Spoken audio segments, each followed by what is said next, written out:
Hello and welcome to MCC Third Season TV International Show. My name is John David and I'm the Business Department Coordinator and also the host for this show. Before we start today's show, I would like just to spend maybe a minute talking about a great event that we had here at MCC yesterday, MCC Diversity Day and Multicultural Day. Many thanks to everybody. First of all, many thanks to MCC Student Senate for putting together this great event for our students, for the college, and for our community. Many thanks for our community, each one of you that came to MCC and participated in our day. It was a great moment to share that with you and also to see you around. Many thanks to all businesses who decided to be our supporters year after year after year by donating the food for our lunch and be part of this event with us. You know, I do believe that learning can happen anywhere, including also the outside the classroom too. So it was a great learning experience for our students. So many thanks again for everyone who made this event a big success again and again and again every year for us here at MCC. With me today, a very special guest, my boss, Dr. Don Doucette, the Chancellor of Eastern Iowa Community Colleges. Dr. Don Doucette, it's a pleasure to have you on the show with me here. And it's a pleasure to be here, and thank you for thinking of me as special, John. Thank you, thank you. Well, we would like to start by asking you a simple question. Can you introduce yourself to our viewer? Sure. My name's Don Doucette. I'm a community college professional. I've been working in community colleges for 35 years now. I began as an adjunct faculty member at Scottsdale Community College in Phoenix, Arizona, 35 years ago this fall. Community colleges have been my professional life. I consider myself enormously fortunate and blessed to have made a career helping students and helping others to gain access to higher education and the opportunities that they afford. I'm more excited and passionate about that role and that mission and anything I can do to help students get an education today than I was 35 years ago. So it's a personal and professional pleasure that has kind of come together. Okay, that's great, and it's glad to hear that, as a matter of fact. Well, I would like to also ask you a different question, as a matter of fact. I would like to see if it's possible, if you can describe your day to our audience, because sometimes our audience might not know really what does a chancellor do here as a chancellor for the three colleges here. Sure. It is interesting. I have to say that I really don't have a typical day in that all of my days are quite different. Now, all of my days do the same kind of work, but they really are different. It's not that I do X at 8 o'clock and X at 9 o'clock and X at 10 o'clock. But just for example, all of you know that the Eastern Iowa Community Colleges are part of a system of community colleges that covers the region from Jackson County in the north down to Louisa County in the south, all along the river, and a little bit inland as well. And so it includes both Clinton Community College, Muscatine Community College, Scott Community College, and another half a dozen or so, centers. We have centers, a new one developing in Columbus Junction as we speak, one in Wilton. We also have a center in Maquoketa. We have the Blong Technology Center on I-80 at exit 292. We have a downtown campus of Scott Community College at the Call building. We also have our continuing ed center down. So we have a broad responsibility to cover multiple communities with providing access to higher education, providing transfer opportunities for students to earn credits that transfer, provide a big responsibility in providing workforce training and continuing education for our communities. And so it's my job basically to make sure that all of the talented and dedicated people that work at Eastern Iowa in their separate areas of responsibility, that we all do this as a coordinated effort where we leverage all of our resources for the greatest benefit for the institution.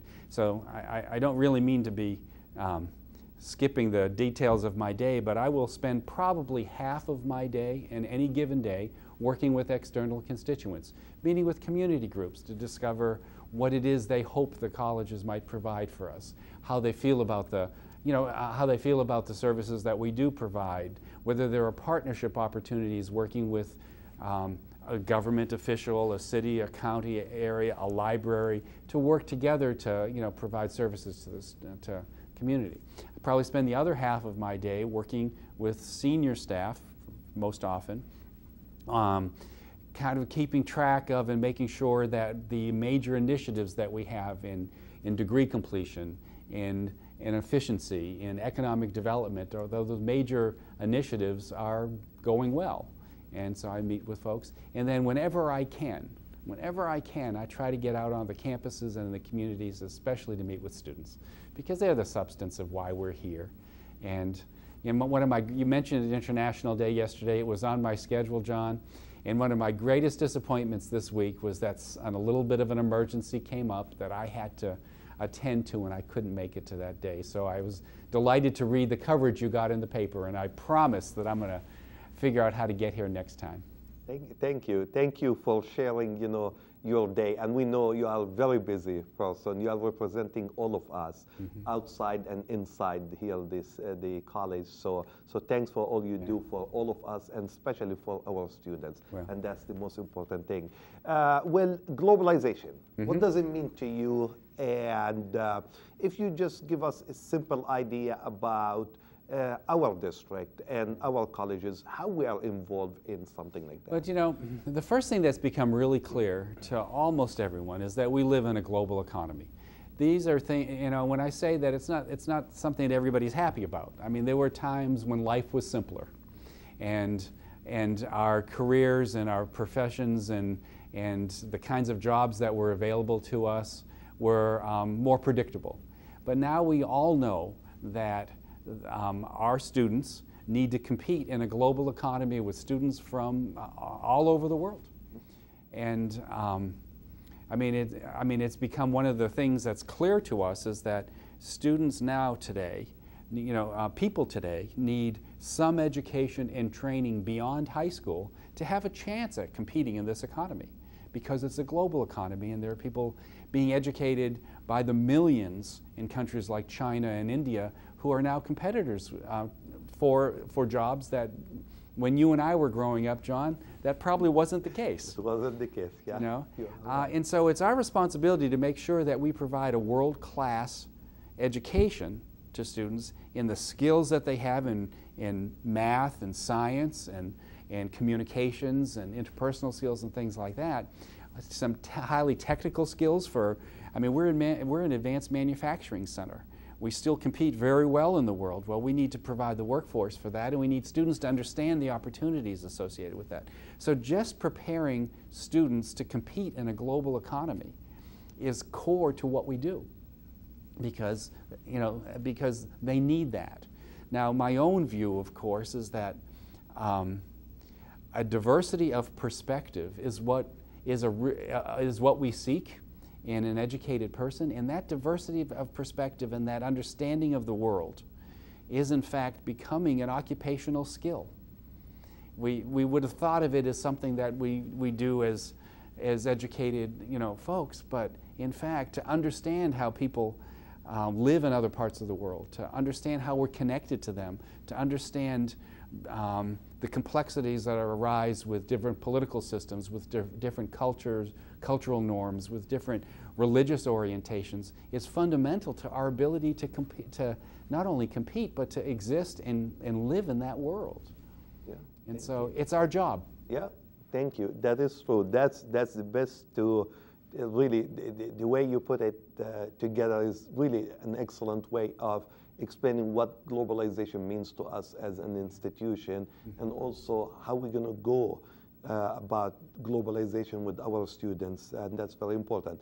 The country of Haiti means a lot to you, Don, and I would like to ask you to tell our audience your story, how you started going to Haiti, what it means to you, Haiti today, for example, and what you have been doing. And as you start talking about this, our producer, Chad Bishop, will start rolling some pictures, and so that you can also share this with our audience. Well, let me give you the advanced organizer of all that. I mean, my story, you know, I don't mean to make this overly poignant or anything like that, but the way I got started in Haiti was that I was the Vice Chancellor for Education and Technology in the Metropolitan Community Colleges in Kansas City.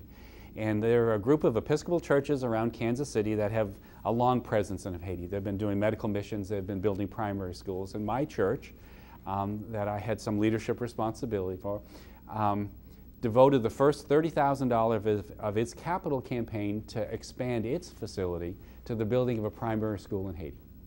And I went down into Haiti in May of 2001 to build the benches that students would sit on. Wow. To you know, in this newly constructed primary school.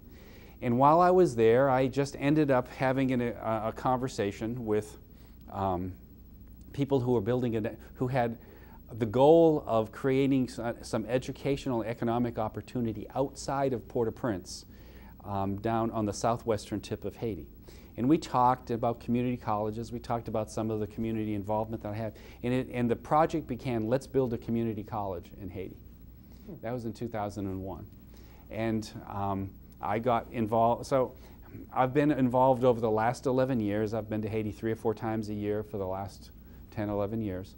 In, first of all, supporting a small number of primary schools, about 9 primary schools on the southwestern tip, in building a maternal health care clinic in deep rural Haiti where the pregnancy mortality rate had been 1 in 10. Wow. If you can understand exactly. Wow. Wow. And then building, you know, a community college to provide as an economic development engine for a very poor part of Haiti. And so those are the 3 things that I've been involved in. Wow. The way I got to there is a little poignant, is that it was my 50th birthday, and my wife and my work and my church cleared. I always wanted to go to do some of this work, but I never found the time because I have a busy schedule. They cleared my schedule for 3 weeks and surprised me on birthday and sent me to Haiti for my 50th birthday. And I've always said that my wife, for my 50th birthday, gave me a new life. Wow. That's a great, really, story, really, to share with our audience. And you know, I do agree with you.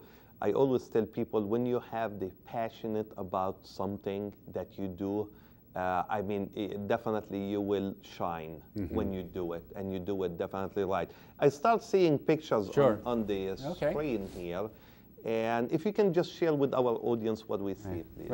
Well, if you go back to at least the positive things here, go back a picture. You know, I've always said that I once used this expression. I'm better in writing than I am in orally, so. And I remember writing once that about 11 years ago, I lost my heart to the bright eyes of the children of Haiti. And here they are. And there are multiple pictures, the triumphant part of a very poor country and a wonderful people. You know, these are kids that spend more calories collecting water than they take in a day, and they do it with a smile on their face. You know, it's a very sticky place that captures almost everyone who goes in some way or another. And so, and then of course we had in January of 2010 a really catastrophic event.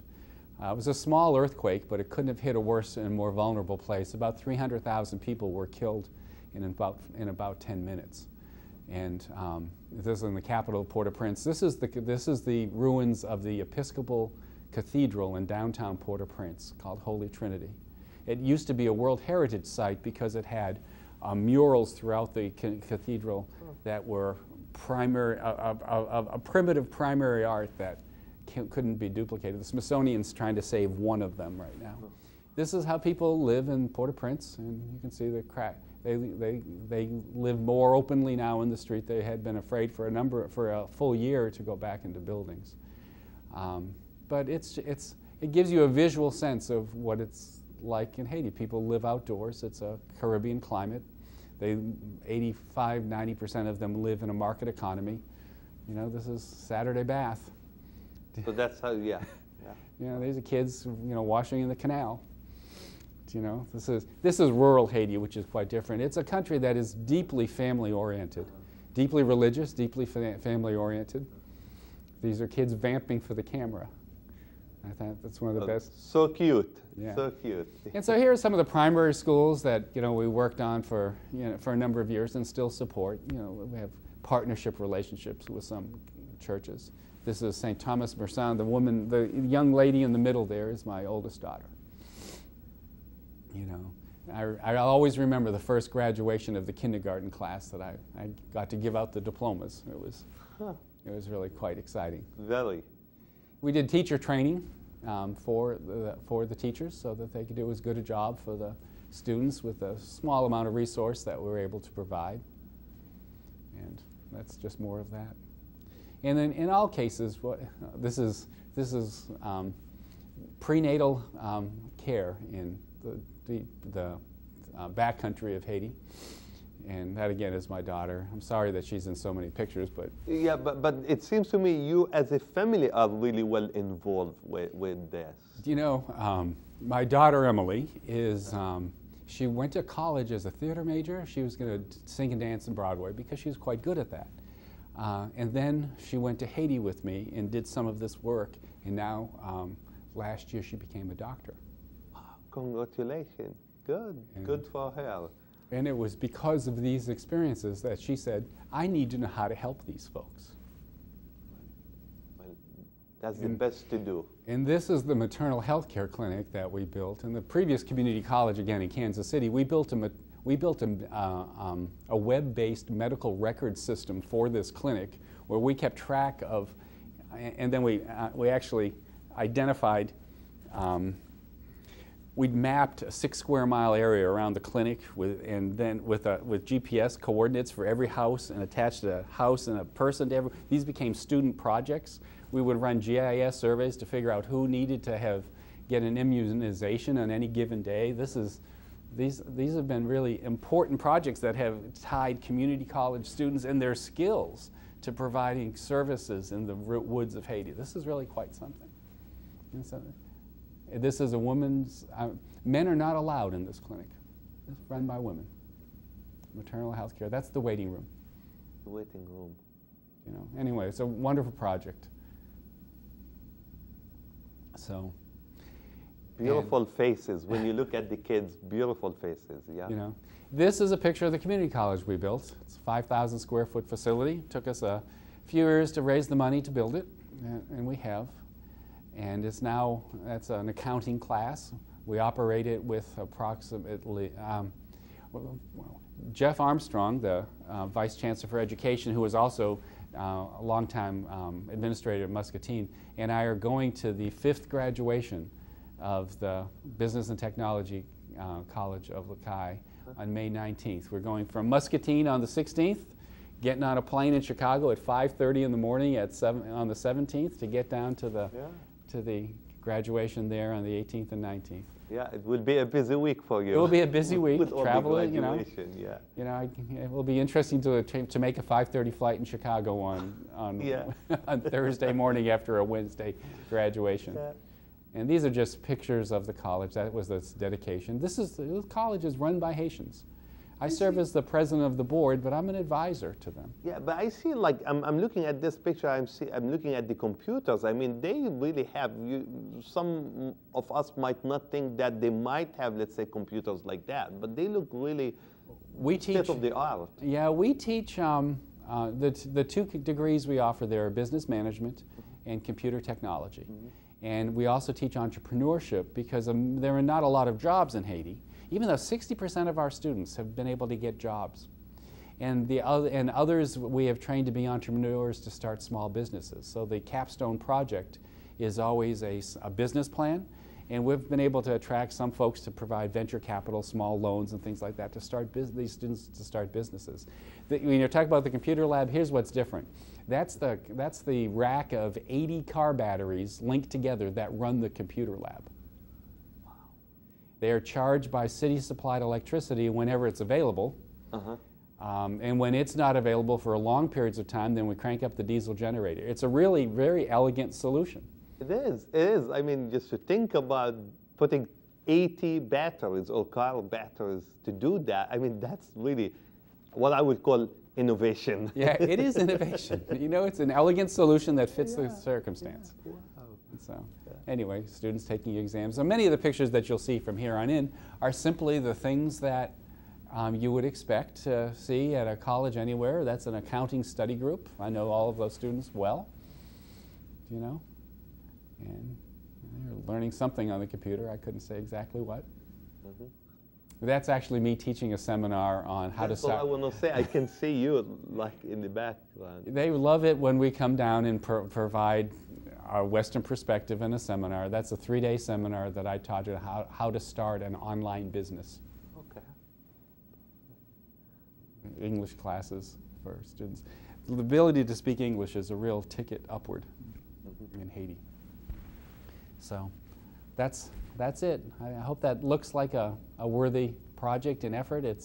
That's the director of our college, Kesner Ajax, executive director of the Business and Technology College. Yeah. Warms my heart just to look at. Yeah, it is. And first of all, I'm sure that our audience really enjoyed the picture that you just shared with all of us here, and just telling the story it's unbelievable. I mean, fantastic thing just to listen to and to see the faces of these kids. And as I always say, you know, part of our job, I think, as people should be like just to go around and put like what I call magical moments on kids' faces. Yeah. I mean, and that will be the best reward that we can get as we do things like that.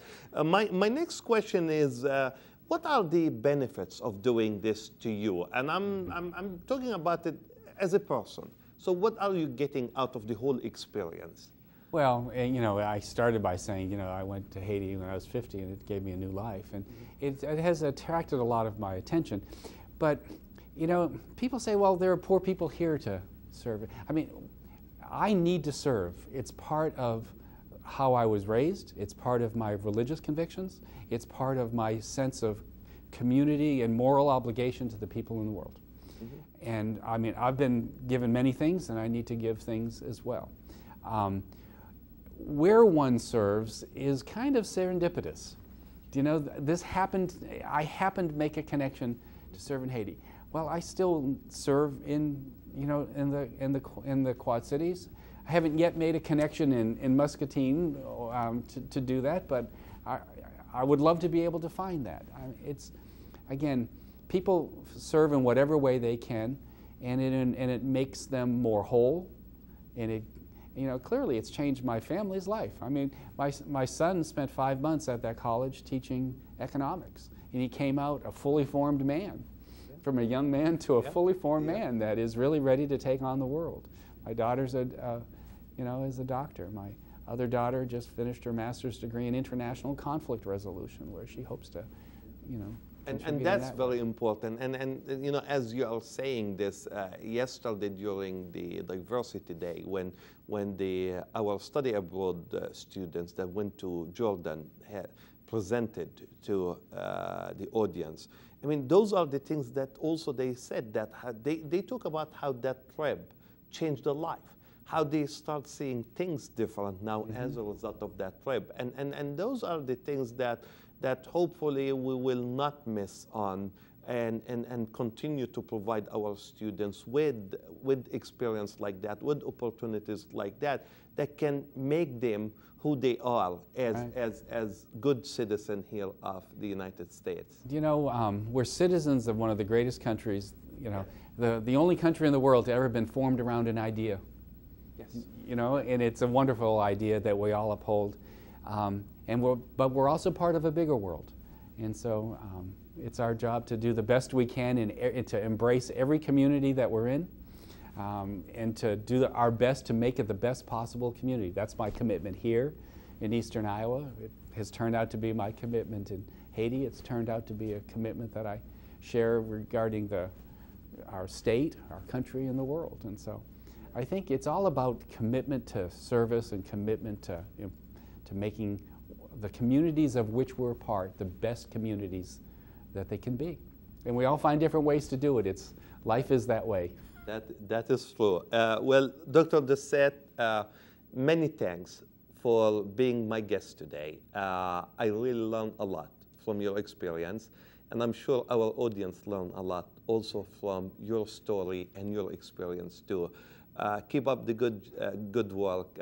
We're very proud to hear that story that you just shared with us. And I think we as an institution, under your leadership, are doing the right thing. And I do believe, really, that we are doing the right thing.